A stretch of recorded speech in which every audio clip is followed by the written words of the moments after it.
guys, it's Michelle Pippin, and I'm here for another episode of hashtag Mornings with Michelle, and I am excited to turn this morning conversation into more of a conversation. So if you're here live, welcome. If you're watching the replay, welcome. Join me again tomorrow at 10 a.m. Eastern for another edition. And if there's anything that you want to ask me or something you want to see me talk about or cover, certainly put it in the comments below or PM me on Facebook, and I'll be sure to cover it in our next episode. Today, I want to talk about what to do, what not to do when the prospect is a no. Specifically when you are pitching someone that is like a Cinderella type fit for your business, right? You cannot imagine them saying no. You can't, because the upside is phenomenal and the downside is non-existent. They're absolutely perfect, and yet they end up being a no. And so if you've been in business for longer than a day, and so you didn't wake up this morning and today's your first day in business, you've probably experienced a no. If you're not experiencing no's, then you're not making enough asks, right? And so we've all been there.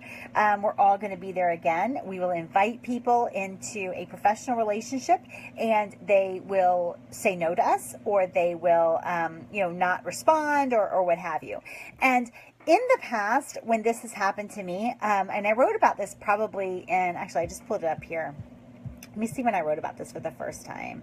I think I wrote about this in like 2015. And when I was writing that, I was reflecting on how I used to respond when someone said no or disappeared or whatever. And the first thing that I did was I sort of blamed the prospect, right? Like, they didn't get it, or, whatever. I'd make them wrong for saying no. And this is like an embarrassing and ugly reality, but it's where I went, right? Like, I kind of tell myself, like, it's not you, it's them. I tell myself they were cheap or lazy or looking for something to free, and I'd sort of whisper to my ego that they were tire kickers and blah blah blah. I'd roll my eyes, and then I would move on. But the truth is, there were some prospects that were just no's to me, and they were none of these things, right? They were none of these things, but they still were no for me. The other way I might go when a prospect was a no for me is I'd blame myself, right? Too many no's, and you start looking in the mirror thinking like, what in the heck is going on? What am I missing? Blah, blah, blah, blah, blah. But here's the truth. Businesses and sales grow best in the fertile soil of confidence and certainty. So do not ever allow this soil to be eroded in your business, right? So the truth is, we want to be able to remain confident and certain in our business. And it does not matter if a certain prospect is a no or not. Maybe it's the wrong timing for them. I don't really get into that philosophy of timing. I don't really believe in it, but a lot of people do. And they feel like it's the wrong timing for them, or they feel like they need to do something before they work with you, or maybe they don't trust themselves to follow through. Whatever it is, right? We don't want to blame them, and we don't want to blame ourselves. And so instead, I just want to offer you a few things that you should kind of do, or maybe never do, when a prospect is a no. So the first thing is, get more prospects, right? You don't want to be ever overly dependent on a prospect, because it makes you needy, and it makes you, tense around their yes.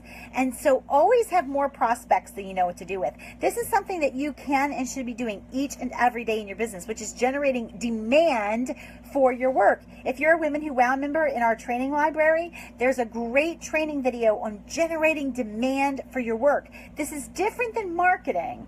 And it's different than, sales. It's like beating the drum in your chosen market and allowing people to start to prefer your solution, your bedside manner, whatever it is, over any other option that might solve this problem for them. Generating demand is absolutely critical, because when you have more prospects coming in, then the no's from certain prospects kind of affect you less. So really make a concerted daily effort on generating demand for your work.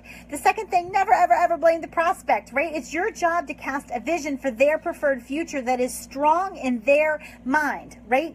Make sure that you are casting a vision that they can't say no to. That's what you offer them in the marketing and sales process or phase of the relationship. And so don't blame them, right? Selling the vision that we can help them create and bring into reality in their business or world or health or whatever it is that we do, that's on us. That's on our shoulders to cast that vision for their preferred future. So don't ever blame the prospect. The second thing is, don't waste time questioning yourself, right? We want to always, when we're getting too many no's, right, we do want to not question who we are, or if we're good enough, or if our business is ever going to make it. But, it's just like a car. If it starts to have like some problems, you want to make sure that you're lifting the hood of your car and you're going underneath and looking for things that might be a problem. So if you're getting no's that are problematic to you, don't allow it to erode the soil we talked about of confidence and certainty in your business. Just do your due diligence, right? Look at your lead generation strategies. Question your pricing. Maybe they're too cheap, right? A lot of times we don't get clients that we want and we cut our pricing. And the truth is maybe we need to raise it a little bit to speak of better value. Question your copy and your sales language. Look over it. What needs to be boosted? Could you now add more testimonials than you had before?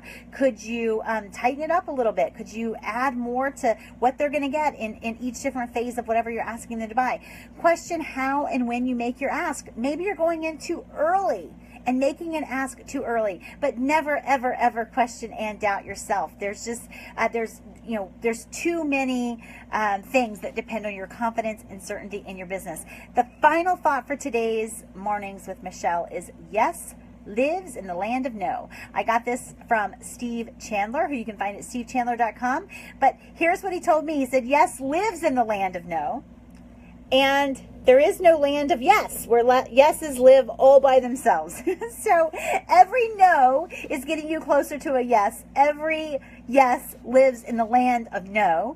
And we just have to keep our confidence straight, and we want to keep making those asks because we want to serve people and impact people in our market. Appreciate you guys who are here with me live. I appreciate you guys who are watching later. Join me live tomorrow, 10 a.m. Eastern for Mornings with Michelle. Come check us out at bmichellepippin.com. That's our official blog, and you can search basically any topic there about business and find something that will help you increase your income, impact, and influence in your market. If you are a seriously driven woman entrepreneur and you are not part of Women Who Wow, you need to come join us, PlanetWOW.club. We've got a bonus training coming up all about selling out in your business and really going for what you really want. So I'm excited about that. That starts October 23rd, and I look forward to seeing you guys soon in the membership site, WomenWhoWow.com. Bye.